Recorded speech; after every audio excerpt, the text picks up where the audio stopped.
Hello everyone, welcome to study smart studio. आज हम medieval history में मोहम्मद गौरी से संबंधित महत्वपूर्ण तथ्य को पढ़ेंगे। आप हमारी हिस्ट्री से रिलेटेड सभी वीडियो को हमारी प्लेलिस्ट में जाकर देख सकते हैं। तो चलते हैं सेशन की ओर। मोहम्मद गौरी का पूरा नाम शहाबुद्दीन बिन शाम था और इसने मुजुद्दीन की उपाधि धारण की थी। मोहम्मद गौरी का जन्म 1149 ईस्वी में अफगानिस्तान के गौर में हुआ था। इसके पिता का नाम बहाउद्दीन बिन शाम और भाई का नाम गयासुद्दीन बिन शाम था। और मोहम्मद गौरी किस वंश का था? संसबनी वंश या गौर वंश का। मोहम्मद गौरी का जन्म अफगानिस्तान के गौर में 1149 ईस्वी में हुआ था और इसका पूरा नाम शहाबुद्दीन बिन शाम था। गौर पहले महमूद गजनबी के अधीन एक छोटा सा राज्य था।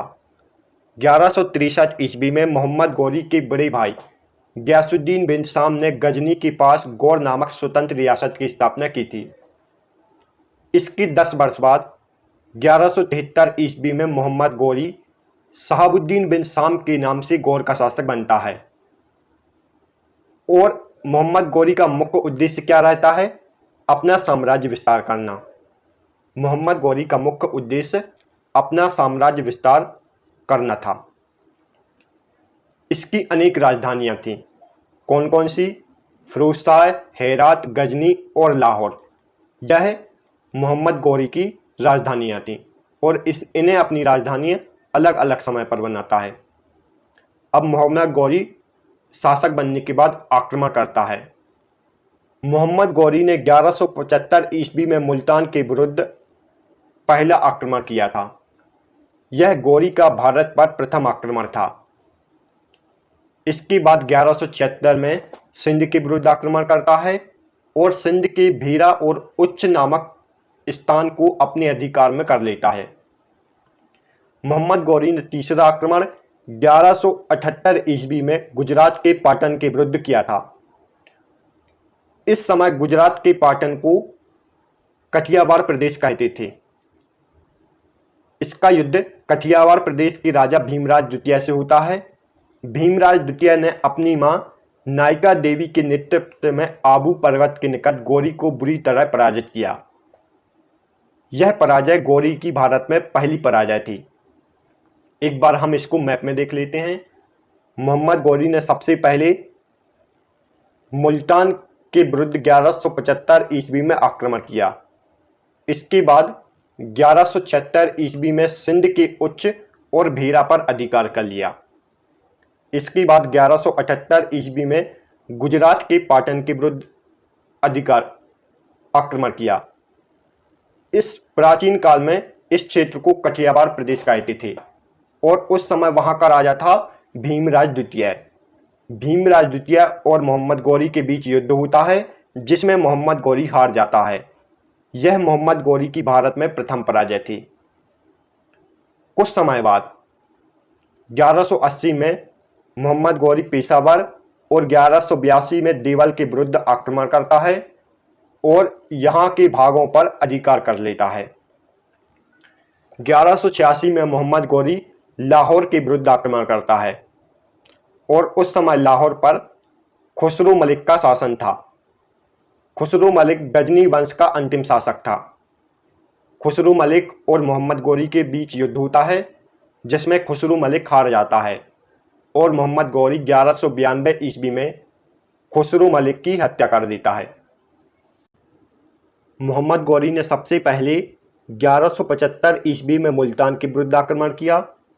उसके बाद 1176 में सिंध के उच्च और 1178 ईस्वी में पाटन के विरुद्ध आक्रमण किया। कुछ समय बाद मोहम्मद गौरी ने 1180 में पेशावर और 1182 ईस्वी में देवल के विरुद्ध आक्रमण किया था।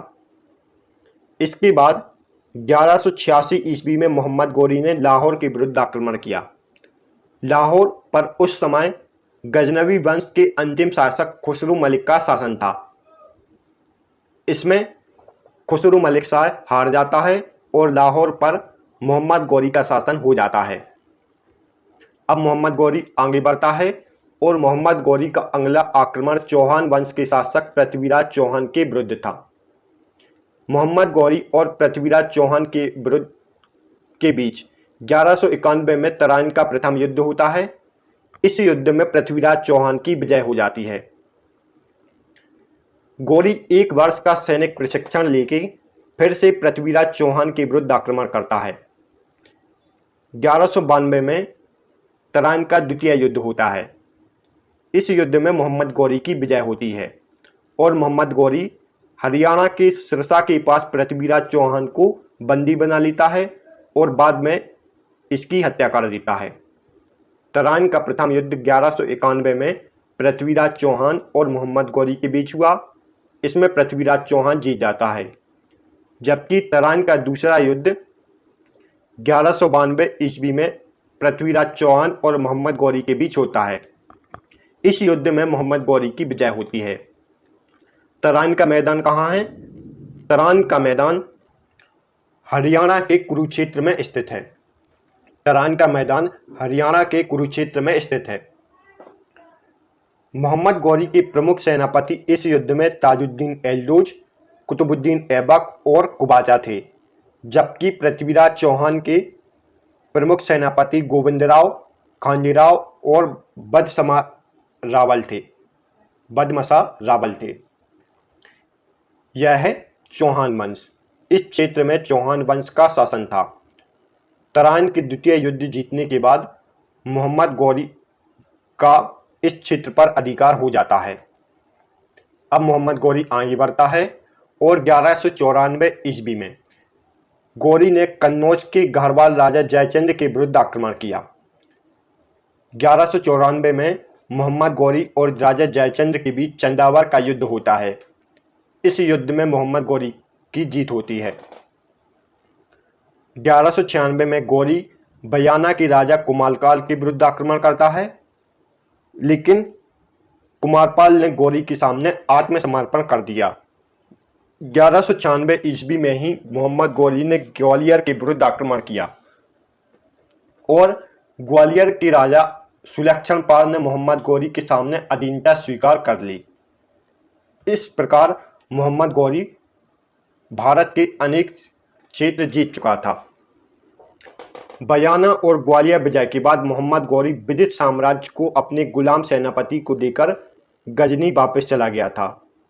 बयाना और ग्वालियर विजय के बाद मोहम्मद गौरी विजित साम्राज्य को अपने गुलाम सेनापति को देकर गजनी वापस चला गया था।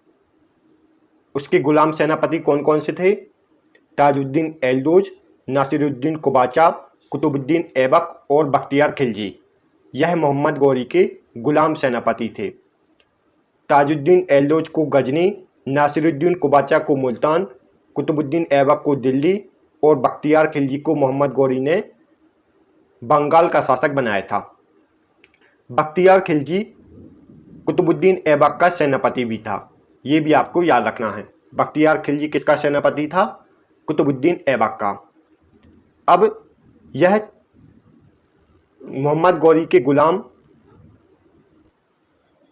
भारत में सैन्य अभियान को आगे बढ़ाते हैं। मोहम्मद गौरी के गुलाम भारत में सैन्य अभियान को आगे बढ़ाते हैं और अन्य क्षेत्रों को भी विजित करते हैं। मोहम्मद गौरी का गुलाम कुतुबुद्दीन ऐबक राजस्थान और गुजरात के क्षेत्र को विजित करता है, जबकि इसका एक गुलाम बख्तियार खिलजी बिहार और बंगाल के क्षेत्र को विजित करता है। इसको हम नेक्स्ट स्लाइड में देखते हैं। कुतुबुद्दीन ऐबक का आक्रमण। यह मोहम्मद गौरी का एक गुलाम था। यह मोहम्मद गौरी के जाने के बाद राजस्थान और गुजरात के क्षेत्रों को विजित करता है। ऐबक ने सबसे पहले राजस्थान के अजमेर के चौहानों का विद्रोह दबाया था। इसके बाद 1197 में ऐबक ने अहिलवाड़ा के सोलंकी शासक भीमराज द्वितीय को पराजित किया था। अहिलवाड़ा वर्तमान में कहाँ है? गुजरात में। इसके बाद 1198 में ऐबक ने बदायूं और 1199 में कन्नौज को लूटा था। बदायूं और कन्नौज वर्तमान में उत्तर प्रदेश में है। 1202 ईस्वी में ऐबक ने कालिंजर के राजा परमर्दी देव पर आक्रमण किया और यहाँ परमर्दी देव की जगह हसन अर्नल को शासन की जिम्मेदारी सौंपकर पुनः दिल्ली लौट गया। मोहम्मद गौरी ने कुतुबुद्दीन ऐबक को दिल्ली का शासक बनाया था। कुतुबुद्दीन ऐबक ने शासक बनते ही गुजरात, राजस्थान और उत्तर प्रदेश के कुछ भागों पर अधिकार कर लिया और अपनी राज्य का विस्तार किया। इसने कुतुबुद्दीन ऐबक ने राजस्थान, गुजरात और बुंदेलखंड क्षेत्रों के कुछ भागों पर अधिकार कर लिया था। इसके साथ बख्तियार खिलजी बंगाल और बिहार पर आक्रमण करता है। बख्तियार खिलजी मोहम्मद गौरी का गुलाम था। यह मोहम्मद गौरी के जाने के बाद बिहार व बंगाल पर आक्रमण करता है। इसने 1202 ईस्वी में बिहार पर आक्रमण किया। बख्तियार खिलजी ने बिहार के राजा इंजुमन मीरू को पराजित किया और बिहार के नालंदा विश्वविद्यालय को पूरी तरह नष्ट कर दिया।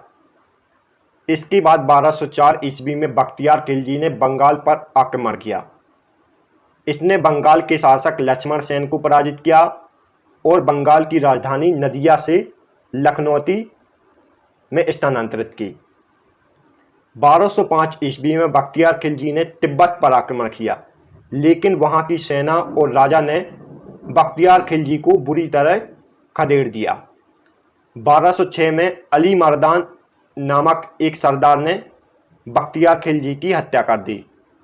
1206 में अली मर्दान नामक एक सरदार ने बख्तियार खिलजी की हत्या कर दी। अब मोहम्मद गौरी की मृत्यु कैसे होती है यह भी देख लेते हैं। 1206 में मोहम्मद गौरी पंजाब के खोकर जनजाति के विद्रोह को दबाने के लिए भारत आया था। इस विद्रोह को दबाने में कुतुबुद्दीन ऐबक ने भी मोहम्मद गौरी की सहायता की थी। 1206 में गजनी वापस लौटते समय सिंधु नदी के दमयक नामक स्थान पर मोहम्मद गौरी की हत्या कर दी गई थी। मोहम्मद गौरी की हत्या 1206 में दमयक नामक स्थान पर हो गई थी। गौरी की मृत्यु के पश्चात कुतुबुद्दीन ऐबक ने दिल्ली सल्तनत पर गुलाम वंश की स्थापना की।